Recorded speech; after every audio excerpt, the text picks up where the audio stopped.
Welcome. Welcome to Impact Wrestling. Okay, before we get started, there's something I gotta say because I just contemplated this when I messed up on my previous video. Guys, if you wonder what a YouTuber goes through, a little lesson if you guys are not YouTubers yourself. And understand, even though I've done this now 10 years, I'm still learning and I still botch my ass off. Simply put, you are gonna botch and you're gonna think of something that you didn't say in the video. It'll piss you off and you really feel like you're gonna add it, so you gotta redo the video again, even if it's within the first few seconds or within 10 minutes. You're gonna do it. If it is that important, if you can't edit it in, and you know you can't edit it in, you're gonna redo the damn video. So just to let you know, I do that a lot. But I gotta say this because I was thinking about it now. Bound for Glory starts at 10 o'clock, I believe on the 23rd of October, because they're in Las Vegas. They have a 3-hour difference. I am not going to be doing that. I may do it the next day. I may see Bound for Glory in the next day in the morning and then release it the next day. I don't think I'm going to stay up at 10 o'clock at night. Understand, this will be New York time at 10 o'clock, and it'll probably end by 2. 1 or 2 o'clock. It may end if I'm lucky. 10, 11, 12, 1. Maybe 1, maybe 2. I don't know. Who knows? If it ends at 1 or 2 o'clock, I will probably, that's a lot to do because I got to watch it, I got to write my notes, I got to film, then I got to edit, and then I got to upload. That could be up to almost 4 in the morning. Now, mind you, I'm an insomniac. I'm up anyway. But sooner or later, sometimes I do fall asleep by early morning. That's not healthy. So I may do that the next day. I know this is very early. It's more than a month and I think a week before it comes. But I just thought about it because they're announcing it now at 10 o'clock at night. Instead of them doing it at 4 or 3 in the afternoon, they're doing it at 10, which would be an equivalent of 7 or 8 o'clock in Las Vegas. So this is what you get. Now, what do we get in this show? We got a lot of setup for Bound for Glory and knockouts, knockdown. A little bit, just a little bit. Scott D'Amore had a lot of work this show. He showed up in the beginning of the show. He showed up in the middle of the show. He showed up, well, not the end, but more than a few times in the middle, near the end. He did. Now, let's open. We got Hickaleo. I believe that's his name. Hickaleo versus Dave Finley. Now, here's the thing, guys. I'm not going to explain the match because it's not the situation here. For me, and I've said this multiple times, we need Jay White from the Bullet Club to be here to introduce new people. Because, yes, Phantasma showed up. He did. This is not about the match quality. Understand, the match quality was not the issue here. It's not the issue, the match quality. I didn't say that. I'm not going to say the match quality is great. Hickaleo still feels very young in the business. So he's still a little green. He's sloppy. Then you got Dave Finley, who's been in the business for a while, and he looks mostly polished. It's not the problem. No Jay White. Hickaleo came in without Jay White. He came in with the Chris Bay. And I'm not taking anything from Chris. If Chris watched this, say, dude, I love you, man. I love you. You're a great wrestler. You got great charisma. You're literally a 5'2" guy. At least by my perspective. Except for the smooth criminal bit, I think is better than the finesser. But taking away from that, you needed backup. If he watches this, you need backup. You needed Jay White to be there to introduce Hickaleo to your faction of the Finesse Club. You needed him there to say this is a branch of the Bullet Club. The Finesse Club is a branch club of ours. And we got Bay. We got Hickaleo. And now we got Phantasma. That is what you needed. And we didn't get it. And seeing Phantasma come out and save him because Finjuice was getting the edge just feels like a lost opportunity. We need more. I just don't feel it. I'm sorry, guys. I'm glad to see Phantasma there. I'm glad to see Hickaleo there. I'm glad to see that possibly Chris Bay is the head of that faction of the Bullet Club.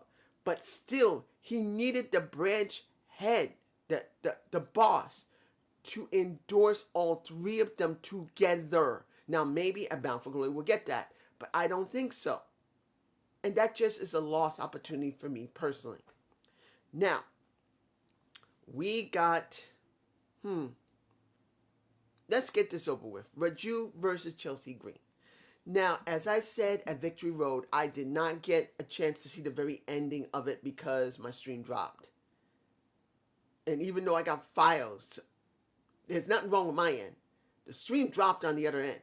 It just dropped. So I did not see what happened because now I understand Chelsea Green was there. You got Shira being out now indefinitely. Chelsea Green was there. Raju lost. And as I said, if Matt Cardona won, I didn't think it was going to be 100% over, and I was right. I believe I said that. I can't remember right now. So we got Chelsea Green. And here's the thing. In isolation, I wanted Chelsea Green to turn to the hot mess that's an NWA. That's what I want to see. I want to see her turn to the hot mess, Chelsea Green. Here as good guy Chelsea Green, she's bland. Taking away from her beauty, that she can talk, and that she can wrestle. Because she can wrestle, she can talk, and she's damn pretty. She's bland. She needs character. You got something from Matt Cardona. You know what he is. What you see is what you get. But Chelsea needs more. That's why I want to see the hot mess. So the match itself was not a bad thing. And understand, I have no problem a guy going up against a girl. I've said this before. Only as long as the story is good. And the story is not good how they built it. And now, what do we got now? What do we got? You would think they would end it with Chelsea Green beating Raju. Or, as I said, she gets beaten and she shows signs of turning to the hot mess of Chelsea Green. That's what's on NWA. And I wish they would throw it here because it would give her more character. And Matt Cardona would still like it. I think he'll think it's kinky and he'll like it even more. But no. What do we get? He's in my face. Raj Singh is back. Now, mind you, I'm not against Raj. I'm not against Raj Singh. The Depsy Hit Squad is back together. But the problem is that it's not a clean-cut story. You just went from starting this where Chelsea just get a little bit of water thrown on her. The fight starts without trying to build up into it. Matt Cardona has now beaten a Raju. Chelsea Green didn't even need to face Raju. She faces him in the ring. She doesn't turn nutty. She's just a regular Chelsea Green. And she basically gets distracted because Raj comes out to distract and Raju gets to win. That is not good storytelling. That is scatterbrained storytelling. Now, I'm not against Chelsea. I'm not against Raj. I'm not against Raju. And not against Matt Cardona. But guess what? Because now Raj is there, they're going to have a mixed tag. Raj and Raju versus Matt Cardona and Chelsea Green. I feel like that's going to happen now. I don't see the Depsy Hit Squad going away from this situation or Cardona or Chelsea Green. I just don't see it. And it just feels like a waste of time. I don't see what the setup here is. Moving on. Okay. We got Brian Myers with VSK, who's supposed to be his own protege, a real protege. He's actually trained him and mentored him compared to the learning tree. He actually is from his dojo, I think. And then they're going up against Willie and Rich Swann. Where does this go? I don't know. I would have thought he would bring in Ziggy Dice. Why? Why isn't Ziggy Dice being used? He's being as an added extra. Ziggy's supposed to be very charismatic. I've seen him on NWA. I saw him on, the Primetime Wrestling Network when NWA was on it. When he faced the damn Pope, he was a decent to very good heel. Why are they not doing anything with him? Why do they not just let Ziggy Dice be Ziggy Dice? Forget about the guy in the back, Mr. Lemon, and just let him do it. It's not like they're building up into him. Honestly. Sam ruins VSK's win. Because that's how he lost, because of Sam. So what does this mean? Where are they going with Brian Myers' Learning Tree group? What's going on with Ziggy Dice? I don't get it. Now, is this being set up for Bound for Glory? Maybe. Maybe there's going to be a division between the Learning Tree of Brian Myers. Maybe this is the beginning of it. I'm hoping, but I don't know. Now, we got several segments. The first segment I'm going to talk about is Violence by Design. That they're talking about Moose. Not Moose. I think the reason I got Moose and Rhino mixed up is because I don't see where they're going to go with Moose or with Rhino with this situation. I don't know where they're going with Rhino, and I don't know where they're going with Moose. And I will explain that in a few minutes, but essentially, Eric Young says, you can come back to us, but you need to accept that this is your fault that we had to beat the shit out of you. This is your fault. You got to deal with that. But we're going to give you one option, one chance to understand that you need to come back with us and to make up for what you've done. Fine. I just don't know if this is going to be good or not. To be honest, Violent by Design feels a bit stale because they're not really getting anywhere. For me personally, I still love Violence by Design, but then what are they doing? The faction feels like they're floundering. They're not doing anything. Now, mind you, a lot is going on in Impact Wrestling, so I don't see them focus on anything directly. They're not focused on the tag titles because we got this segment, the guys in our face, well, my face, and the Good Brothers are not even there. They're on vacation, and they're trying to set up the joining on YouTube's channel. If you want more content, you can join their channel. That's what they were pushing. The Insider Club on YouTube. That's just what it is. Now, we got the, how can I put this? When it comes to Mickie James and Dana Purrazzo, it's done well.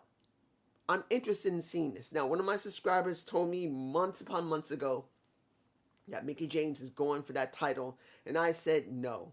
She's going to be focused on Empower. And to be honest, I thought after Empower, she would still be an executive producer on NWA. That's what I thought. But it seems they're not going there unless she does not win the title. Understand this. If Mickie James wins the title, taking away from the entire segment where she tries to make amends and tries to work out things with Dana Purrazzo, didn't work, they started fighting, and then the match is being made by Scott D'Amore, like I said, if she's still working with Impact and she wins the title, then you're right, my friend. I'll eat crow. I got no problem with that. But as far as I understand, she's still an executive producer of NWA. And this is going to be a one-off. I still believe this is a one-off. Yes, they're building into it, but she's not a constant wrestler. Now, you did say she's going for that title, and you're right. But does this mean that she's going to be a constant staple in Impact? Unless she wins the title, I don't see it. I still see her as an executive producer of NWA. And unless she does win the title and then takes it to NWA, not only in Impact Wrestling, and they cross-pollinate, then you are right, and so am I. Because if she wins the title, she'll go to NWA and defend it there, as well as write stories that will deal with Camille there. Because as we know in NWA Power, Nick Aldis lost her title. She is now with Strictly Business. The question is, what is her function? And if she's there, maybe she'll have the title, and she will be by her man's side with the damn title. She'll do matches at NWA, and she will do matches in Impact Wrestling. Counting if she wins. This still could be one off. I'm just saying. Now, Eddie Edwards wants the head of Morrissey. He says it. He doesn't care. Sammy Callahan comes up to him and says, leave me alone. And this is what Eddie said. I know I left you high and dry. He says, he hands him his bat and he says, do you want to beat the crap out of these guys or not? Let's go. He's not saying, hey, you fucked me or not. He said, do you want to beat the hell out of these guys or not? And they go off. They beat up Moose, and they're going after Morrissey, and Scott D'Amore stops it, and he says, next week, street fight between you two. Deal with it there. So this is now a street fight in the ring instead of having a street fight out in a parking lot. Honestly, this is a repeat. This is a repeat. Unless Sammy's involved, which he could, this is a repeat of what they had in the parking lot. I'd rather see them fight in the parking lot than in the damn ring as a street fight. I don't want to see that. I want to see a parking lot street fight, not a ring street fight. And here's the thing. Whether it's a either or, it's a repeat. I don't want to see Morrissey go up against Eddie Edwards in a street fight without some type of stipulation to go with it. Just having a street fight is a match, not a stipulation. There needs to be one. Maybe Morrissey has to do something. Maybe Eddie has to do something. Maybe Eddie has to leave Impact Wrestling. Something. If it's just that, which is coming next week, this is a repeat. And it's WWE booking. Sorry, guys, it is. If you think it isn't, look at it. They've had a street fight. They had a street fight in the parking lot, which was damn good. Morrissey lost that street fight, but now you're having another street fight, and this time it's in the ring because Scott made it clear it's got to be in the ring. Now, maybe they'll go out into the parking lot and have one, but I don't want to see a repeat match between the two because there should be something else. Let it be a stipulation match. Set it up for Bound for Glory. I'm just saying.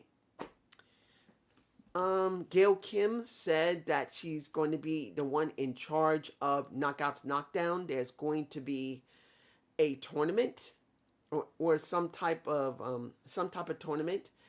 4 of our people versus 4 of theirs, and that's people outside. Whoever wins gets a shot at the Knockouts title. And after that, you got the Influence coming in and saying they want a shot, they want to set up going up against Rosemary and Havoc, and pretty much Gail Kim said that's interesting, but Jordan Grace and Rachel deserve a shot too, so you got to face them. If you beat them, you get your shot. And they agreed and they ran off. The Influence doesn't feel like Influence. They need to have more in-ring segments, not locker room talk, not all about me. They need to go to the ring and do some segments there in front of live people. I'm just saying. Finally, the match of Ace Austin and Josh Alexander. Now, in the beginning of the show, Josh hands in the X Division title. It was time. He's done option C. He's got to wait a month and I believe a week. I could be wrong. It could be just a month or a month and a week. So he can get the damn title. You got, interesting enough, Christian coming out and warning him, hey, think about this. You're a great champion. You are, but I'm not going to be gentle to you. I'm going to let you know what you're dealing with. And pretty much Josh says, well, you know what? You made my mind up. Thank you. He hands it in. Then Ace comes out, wanting to find a way to weasel his way back in. A fight breaks out, and Christian gets popped in the eye. Josh said, don't worry, I got this. Because Christian wanted a fight between them and Josh and him versus probably Madman Fulton and Ace. And pretty much Josh said, don't worry, I'll deal with it. I'll deal with Ace. So they had the match of the night. And it was okay. It was fine. A good match. I did enjoy the match. I'm not against Ace. Ace is a good wrestler. He hell is flat out a good wrestler. You got Josh. Damn great wrestler. Way better than Ace. Because he's older and he's had more experience. In the end, Ace loses. Not too surprising.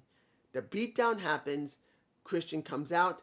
The beatdown again happens. They blame each other, and then this individual appears, and that is Christopher Daniels. He is back in Impact Wrestling like Kaz has been back in Impact Wrestling, at least for the moment. I don't know if Kaz is coming back again. Frankie Kazarian might not go back to Impact Wrestling. It is now Christopher Daniels who's having his moment, because as they say, the forbidden door swings, supposedly. Where are the damn Impact? Where the fuck are the Impact stars going to fucking AEW? People are not happy about that. AEW or Impact Wrestling. Where the hell is this forbidden door working? It's all for AEW. Now either Scott made this decision or AEW made the decision, and instead of not doing it, he went along with it. So he's still to blame about this. So is creative. Now mind you, the build is not bad. There's not a bad build going into Bound for Glory. It's not. But are things done right here? No. Do I agree with them all? Hell no. Hell, we're going to have Johnny Swinger asking Johnny Bravo, to make out a letter to Scott D'Amore to try and stop him from going to Las Vegas so he doesn't lose his underworld casino. Where the only thing he has to do is just close it down until they come back to the Impact Zone, because we know they're going to have it, and he'll be back there. That's the only thing they have to do. But now he's going to try and convince Scott not to go to Las Vegas because Dixie Carter is at Las Vegas. This wasn't a bad show, but there were a lot of things I didn't agree with flat out, and I say fuck Impact Wrestling still, and fuck AEW that we still don't have people that are from Impact to show up on AEW more. Now look, we had Kazarian show up, we had the Good Brothers go back and forth, we had Kenny go back and forth, and now we got Christopher Daniels coming in, and Hickaleo, and Phantasma coming in, but no one going out. I'm just saying, have a good day, have a good night, and watch for my Rampage review tomorrow. Peace.